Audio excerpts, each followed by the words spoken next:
L'or change de camp et les règles du jeu basculent soudainement.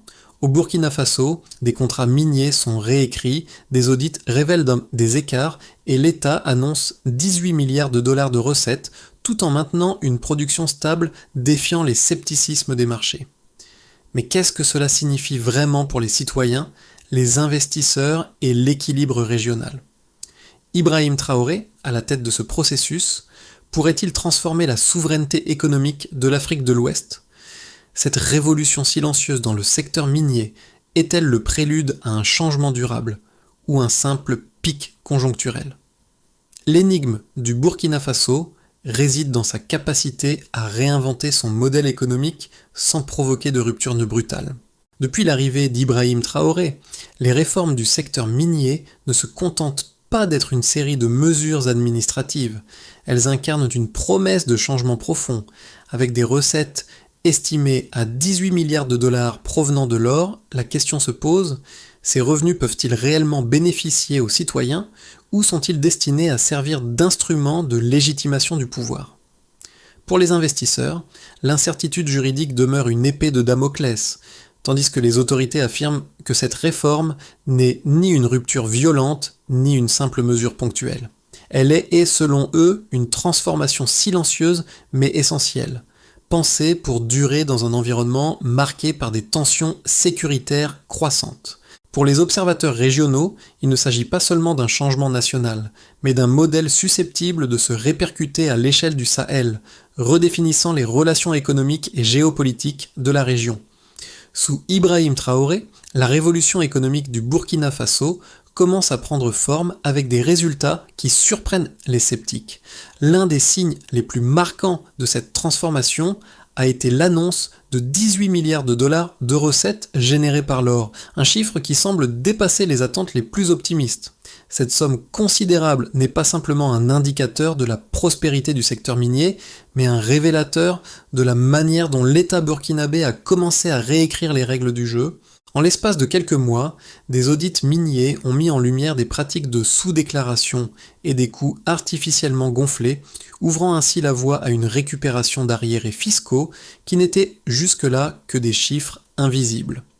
Loin d'être un simple coup de force, cette stratégie se base sur des ajustements administratifs et comptables minutieux visant à redéfinir les relations entre l'État et les acteurs étrangers du secteur minier.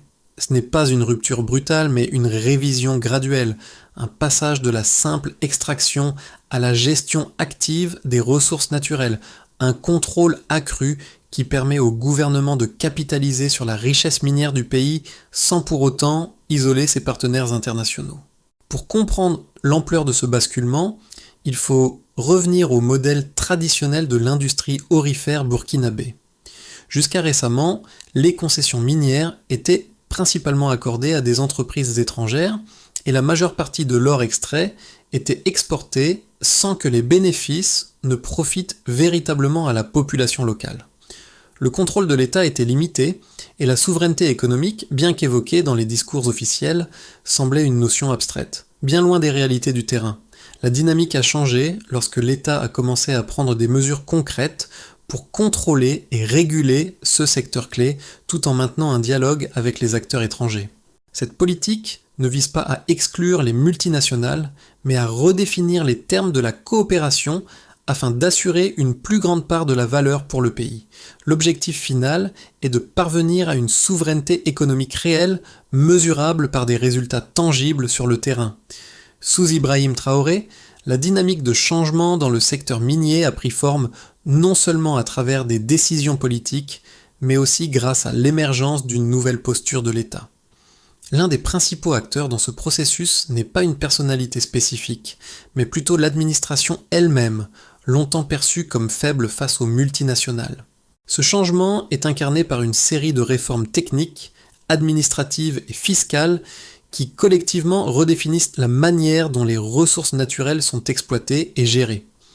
Ces réformes n'ont pas pris la forme d'une confrontation violente avec les acteurs étrangers, mais plutôt d'un processus de réajustement minutieux visant à assurer un contrôle accru tout en maintenant une coopération internationale.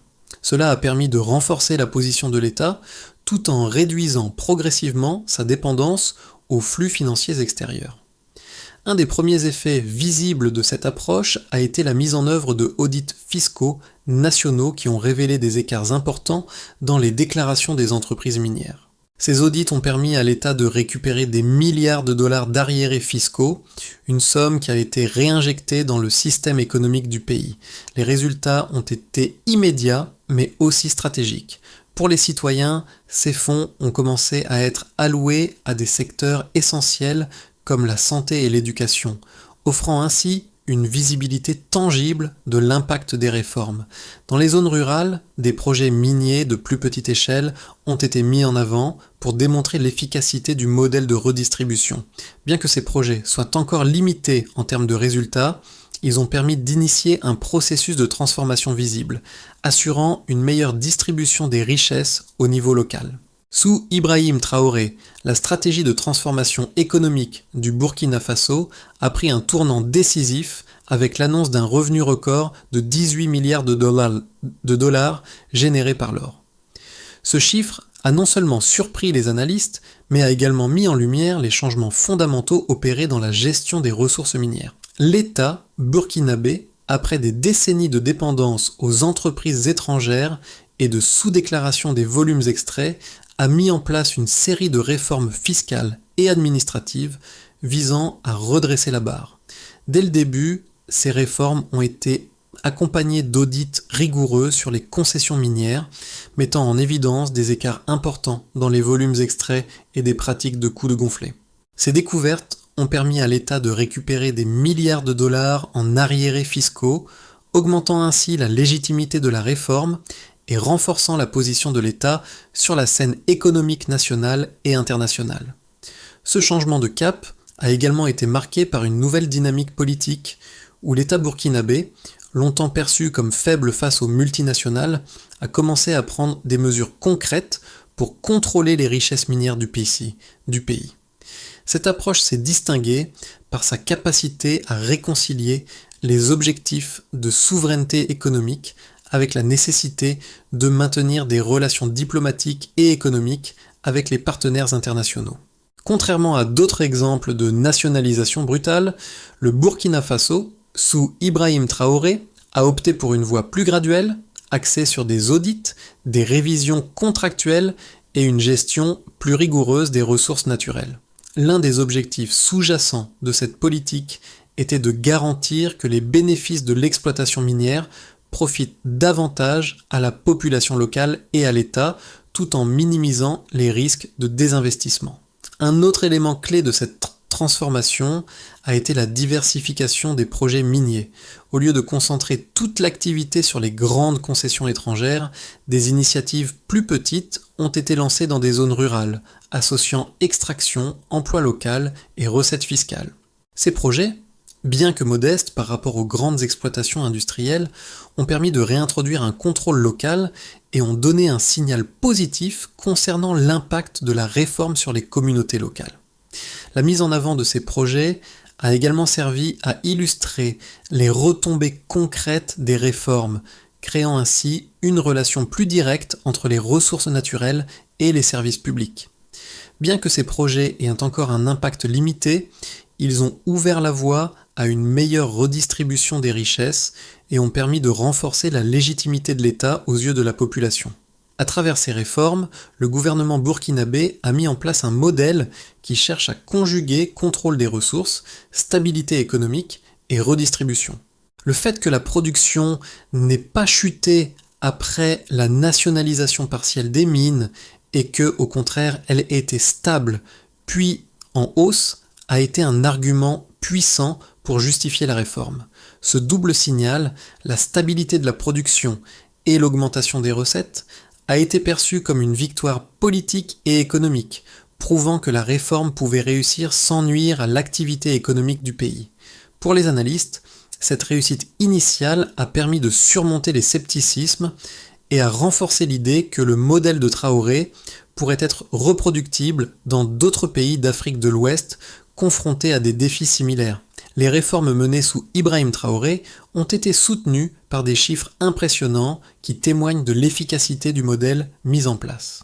L'un des éléments les plus marquants a été l'annonce des 18 milliards de dollars de recettes générées par l'or, un montant qui dépasse de loin les attentes des experts et des investisseurs. Ce chiffre n'est pas simplement un indicateur de la prospérité du secteur minier, mais aussi une preuve tangible de la capacité de l'État à redresser un secteur longtemps perçu comme opaque et inefficace. Cette somme est en grande partie le résultat des audits fiscaux systématiques lancés dès le début des réformes, audits qui ont permis de mettre en lumière des pratiques de sous-déclaration des volumes extraits et des coûts artificiellement gonflés. En récupérant ces arriérés fiscaux, l'État burkinabé a non seulement renforcé sa légitimité, mais a également constitué un fonds important qui a été réinjecté dans l'économie nationale. La production d'or, un autre indicateur clé, a également montré une stabilité remarquable. Malgré la nationalisation partielle des mines, la production n'a pas chuté comme beaucoup s'y attendaient. Au contraire, la production a été maintenue à des niveaux stables avant de connaître une hausse de 120% par rapport à l'année précédente.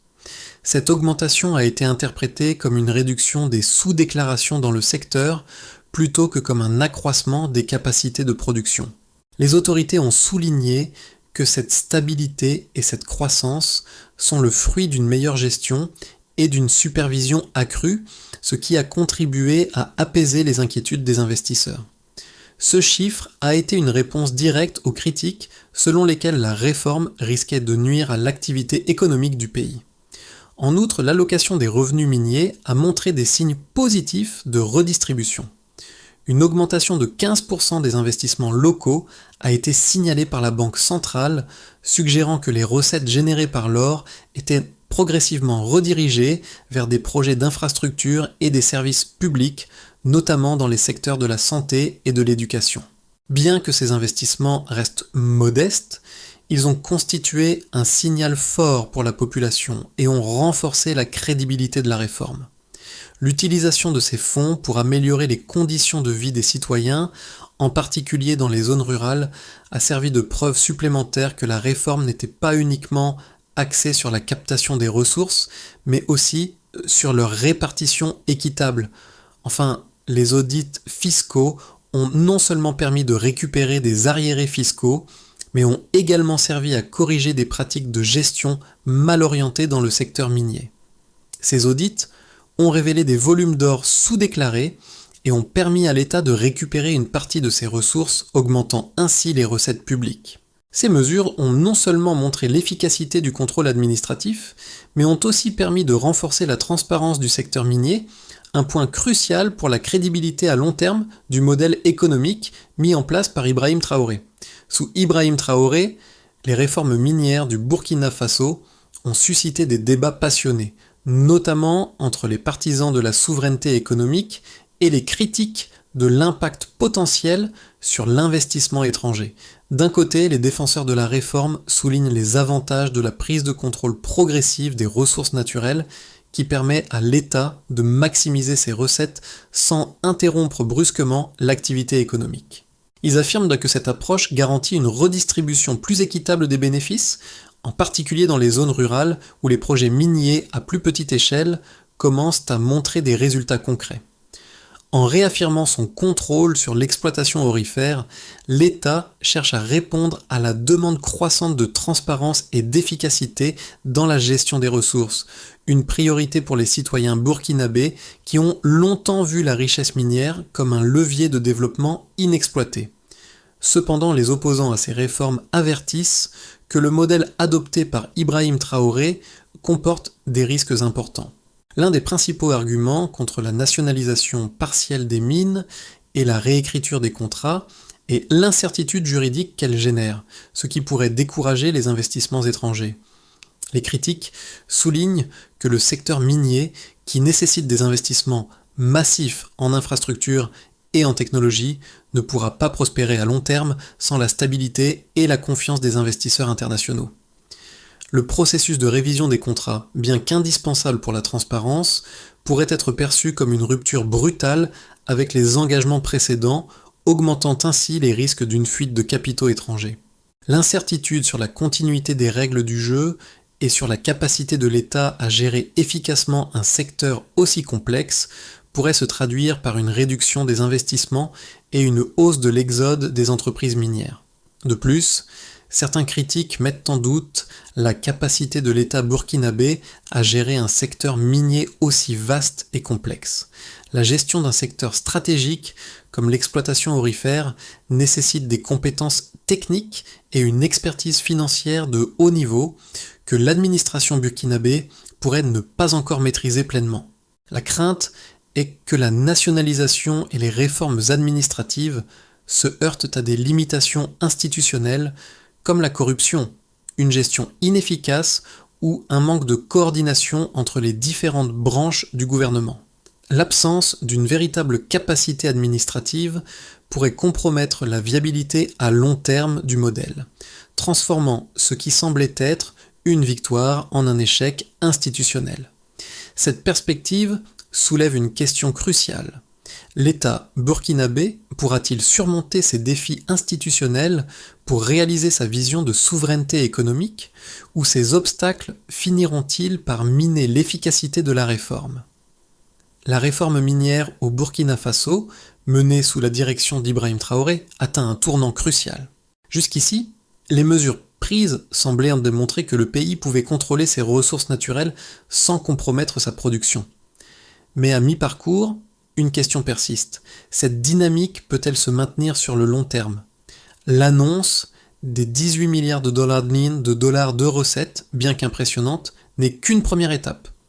Les efforts pour maintenir une production stable tout en augmentant les recettes fiscales démontrent la volonté de l'État de renforcer sa souveraineté économique.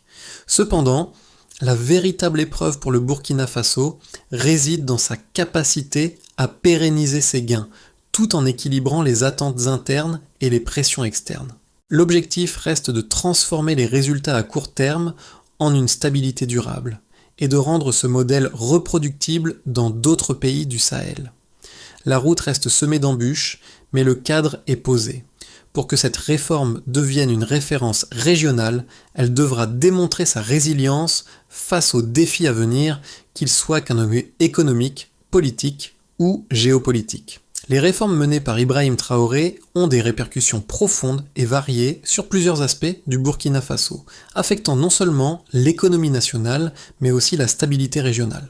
En matière économique, les 18 milliards de dollars de recettes minières annoncées représentent une avancée significative pour le pays, mais cet argent doit être utilisé de manière stratégique pour garantir des bénéfices durables pour la population.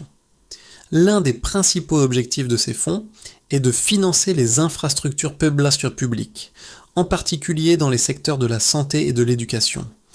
Le gouvernement a promis de canaliser ces revenus vers des projets visibles qui bénéficieront directement aux citoyens, en particulier dans les zones rurales où les projets miniers à petite échelle ont été mis en place. Bien que ces initiatives soient encore modestes, elles représentent un premier pas vers un modèle plus équitable de redistribution des richesses qui pourrait améliorer la vie quotidienne de nombreux Burkinabés. Toutefois, la question reste ouverte. Ces investissements seront-ils suffisants pour satisfaire les attentes de la population, ou les inégalités persistantes risquent-elles de remettre en cause la légitimité de la réforme ? Du côté politique, les conséquences sont tout aussi importantes. Le Burkina Faso, autrefois perçu comme un pays dépendant des acteurs internationaux, a désormais un contrôle accru sur ses ressources naturelles. Cependant, cette nouvelle autonomie comporte des risques géopolitiques. La volonté de réécrire les règles du jeu et de nationaliser partiellement les mines pourrait entraîner des tensions avec des partenaires internationaux, en particulier les multinationales minières. Si le pays réussit à maintenir sa souveraineté économique sans provoquer une fuite massive des investisseurs, cela pourrait avoir des répercussions sur l'ensemble de la région du Sahel, où plusieurs autres pays cherchent à reprendre le contrôle de leurs ressources naturelles. Le Burkina Faso pourrait devenir un modèle pour des pays comme le Mali ou le Niger, qui partagent des défis similaires en matière de gouvernance économique et de gestion des ressources. Les effets sur la société burkinabé sont également notables. La réforme minière a ouvert un espace pour de nouveaux acteurs économiques locaux. notamment les petites exploitations minières qui commencent à jouer un rôle plus important dans l'économie nationale. Bien que ces projets restent limités en termes de taille et de rentabilité, ils offrent des perspectives de développement local et de création d'emplois dans des régions qui étaient autrefois marginalisées par les grandes entreprises internationales.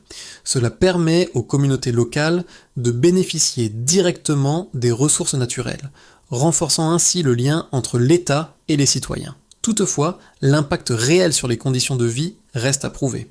La mise en place de ces projets à petite échelle doit être suivie de près pour s'assurer qu'ils répondent aux besoins des populations et qu'ils ne deviennent pas de simples outils de propagande politique.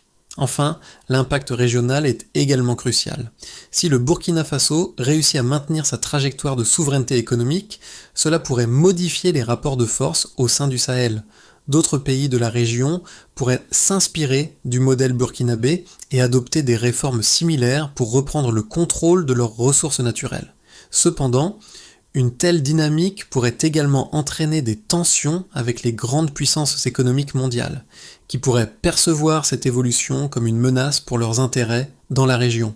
Le Burkina Faso devra naviguer avec prudence pour équilibrer les attentes internes et les pressions externes en veillant à ne pas compromettre sa stabilité économique et politique. Les réformes économiques du Burkina Faso, bien que prometteuses, se trouvent à un carrefour. Les résultats observés jusqu'à présent, notamment l'augmentation des recettes issues de l'or et la stabilité de la production, suggèrent une direction positive. Cependant, la trajectoire à suivre reste incertaine et dépendra de plusieurs facteurs internes et externes. À court terme, 3 scénarios plausibles peuvent se dessiner, chacun avec ses risques et ses opportunités. D'abord, un scénario de base, le maintien de la stabilité. Dans ce scénario, la dynamique actuelle se poursuit sans changement majeur. Les réformes minières se stabilisent, et les recettes de l'or restent à un niveau élevé, mais sans atteindre de nouveaux records. Les audits continuent d'être effectués de manière régulière et routinière, et les contrats sont renégociés avec les multinationales sans grand bouleversement. L'État continue de récupérer des arriérés fiscaux et de rediriger les fonds vers des projets d'infrastructure. La production reste stable, et les projets à petite échelle dans les zones rurales se développent lentement. Sur le plan régional, le Burkina Faso devient un modèle pour d'autres pays du Sahel, mais sans bouleverser les relations internationales de manière significative. Ce scénario repose sur la capacité de l'État à maintenir l'équilibre entre souveraineté économique et coopération internationale. Ensuite, un scénario optimiste, une expansion contrôlée. Dans ce scénario, la réforme burkinabé dépasse les attentes. La crédibilité des chiffres se renforce et les résultats à court terme se traduisent par une augmentation substantielle des investissements locaux, notamment dans les secteurs de la santé, de l'éducation et des infrastructures. Les recettes minières sont de plus en plus utilisées pour financer des projets visibles et les bénéfices commencent à se répercuter de manière plus équitable à travers le pays. La production d'or continue de croître, soutenue par une meilleure gestion et une révision des pratiques d'extraction. En outre, le Burkina Faso devient un modèle de souveraineté économique pour la région, et d'autres pays du Sahel suivent son exemple en réformant leur secteur minier. Les relations avec les investisseurs étrangers restent tendues mais fonctionnelles, et le pays bénéficie d'une plus grande autonomie politique et économique. Enfin, un scénario pessimiste. Instabilité et tension.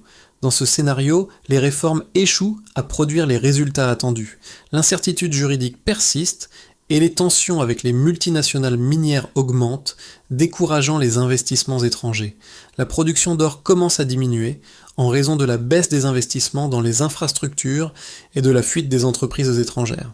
Les critiques à l'égard de la réforme se multiplient, accusant le gouvernement de ne pas disposer des compétences nécessaires pour gérer efficacement le secteur minier.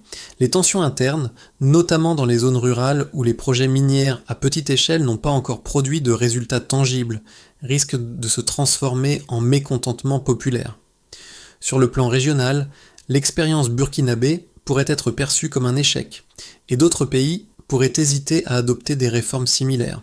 Le modèle de souveraineté économique se retrouve fragilisées par des pressions externes et internes, les réformes minières au Burkina Faso, sous la direction d'Ibrahim Traoré, ne se limitent pas à un simple changement de politique économique. Elles touchent directement la vie des citoyens, en particulier ceux des zones rurales, où les projets miniers à petite échelle commencent à avoir un impact visible. Pour de nombreux Burkinabés, ces réformes représentent une chance d'améliorer leur quotidien en offrant non seulement des emplois, mais aussi un accès plus direct aux bénéfices tirés des ressources naturelles de leur pays. Mais est-ce suffisant pour créer une véritable transformation sociale et économique ? Les résultats visibles des premières initiatives locales sont modestes, mais ils ouvrent une porte vers un futur où les citoyens pourraient voir un réel retour sur les ressources extraites. Cependant, il reste des questions cruciales. Les promesses faites par le gouvernement pourront-elles se concrétiser à grande échelle ? La transparence des processus de redistribution sera-t-elle suffisamment claire pour dissiper les doutes populaires ? Les autorités burkinabées doivent faire face à une pression croissante pour que les réformes profitent réellement à la population et pas seulement à une élite politique ou économique. La gestion des fonds récupérés grâce aux audits fiscaux sera un test de la volonté politique du gouvernement de transformer cette richesse en actions tangibles. Au-delà de l'impact immédiat sur les communautés locales, la réussite de ce modèle pourrait avoir une portée géopolitique importante. Le Burkina Faso, en réussissant à maintenir un contrôle plus fort sur ses ressources, pourrait devenir un exemple pour d'autres pays du Sahel en quête de modèles alternatifs pour mieux gérer leurs richesses naturelles. L'espoir d'un avenir plus stable et plus prospère pourrait se dessiner pour la région si ce modèle se révèle viable. La réforme minière au Burkina Faso, dirigée par Ibrahim Traoré, est encore à un stade initial de sa mise en œuvre, mais elle a déjà ouvert la voie à des changements significatifs. Pour garantir la pérennité de cette transformation, un certain nombre de mesures doivent être prises pour renforcer le modèle de souveraineté économique mis en place. La première étape essentielle est de maintenir un contrôle strict sur les audits miniers et d'assurer qu'ils deviennent une routine administrative, réalisée de manière transparente et régulière. L'objectif est d'éviter le retour des pratiques de sous-déclaration et de manipulation des volumes extraits. La mise en place de calendriers publics et d'équipes dédiées permettra non seulement de renforcer la crédibilité de la réforme, mais aussi de s'assurer que les flux financiers issus de l'exploitation minière sont utilisés de manière optimale pour financer les projets d'infrastructure et les services publics, notamment dans les secteurs de la santé et de l'éducation. La deuxième étape consiste à assurer une allocation efficace des revenus générés par les ressources minières. Il est impératif que ces fonds soient dirigés vers des projets concrets et mesurables, afin de répondre aux attentes de la population, notamment dans les zones rurales. Les autorités doivent mettre en place des mécanismes de suivi budgétaire clairs et accessibles pour garantir que chaque dollar récupéré contribue directement au développement du pays. Cela permettra de renforcer la confiance des citoyens et de créer un lien tangible entre les ressources naturelles et l'amélioration de la qualité de vie.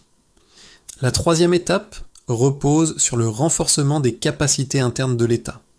La gestion d'un secteur aussi stratégique nécessite des compétences techniques, juridiques et financières solides. Le gouvernement doit investir dans la formation continue des agents publics et stabiliser les équipes administratives pour garantir une gestion plus efficace et transparente. Ce processus de montée en compétences permettra à l'État de mieux gérer les défis complexes liés à l'exploitation minière, tout en réduisant la dépendance à des partenaires étrangers. Enfin, l'élargissement des partenariats avec des acteurs locaux et régionaux, tout en maintenant un contrôle strict, est crucial pour diversifier les sources de financement et réduire la dépendance à quelques multinationales. Ce modèle hybride, combinant souveraineté nationale et coopération internationale, pourrait devenir un modèle pour d'autres pays du Sahel. Sous Ibrahim Traoré, la transformation du secteur minier burkinabé est bien plus qu'une simple réorganisation économique. Elle est un test de résilience et de souveraineté. Les concessions minières, autrefois un levier de dépendance, deviennent aujourd'hui des symboles d'une gestion plus responsable et plus transparente. Le processus engagé, bien qu'encore fragile, incarne l'espoir d'une nouvelle trajectoire pour le Burkina Faso. Mais cette transformation reste partielle. L'or, une ressource longtemps extraite et exportée sans véritable contrôle, se voit redéfini comme un moteur de développement local et national. Pour que ce changement prenne racine, il faudra du temps, de la cohérence et un engagement sans faille à rendre chaque projet mesurable et visible. L'histoire de l'or burkinabé, de sa gestion opaque à sa réappropriation par l'État, est le fil conducteur qui guide les ambitions de ce pays. Les promesses faites sont claires, la souveraineté économique se construit avec transparence, rigueur et engagement social. Mais l'avenir dépendra de la capacité du Burkina Faso à ancrer ses principes dans une réalité quotidienne, là où la transformation des ressources en résultats visibles devient la seule vraie mesure de son succès. Le défi est colossal, mais l'ambition de redéfinir la souveraineté économique n'a jamais été aussi proche de la réalité. La trajectoire du Burkina Faso est encore en mouvement et chaque étape de cette réforme minière sera cruciale pour définir l'avenir économique du pays. La manière dont l'or, symbole de richesse, est désormais traité pourrait marquer le début d'une nouvelle ère de souveraineté pour toute la région du Sahel, mais cette transformation n'est pas seulement le fruit des décisions prises par un gouvernement, c'est aussi un processus collectif où chaque acteur, qu'il soit citoyen, investisseur ou observateur international, doit jouer un rôle pour garantir que ces promesses se concrétisent. Le véritable défi sera de maintenir cette dynamique de réforme dans un environnement aussi complexe et incertain. Au-delà des chiffres et des réformes, la question reste, pouvons-nous croire en un modèle économique durable qui redonne à l'État la maîtrise de ses ressources ? Ce modèle est-il suffisamment solide pour résister aux pressions externes et internes ? Le Burkina Faso a ouvert une porte, mais il appartient à chacun d'entre nous de suivre cette évolution, d'en mesurer les résultats et d'en garantir la pérennité.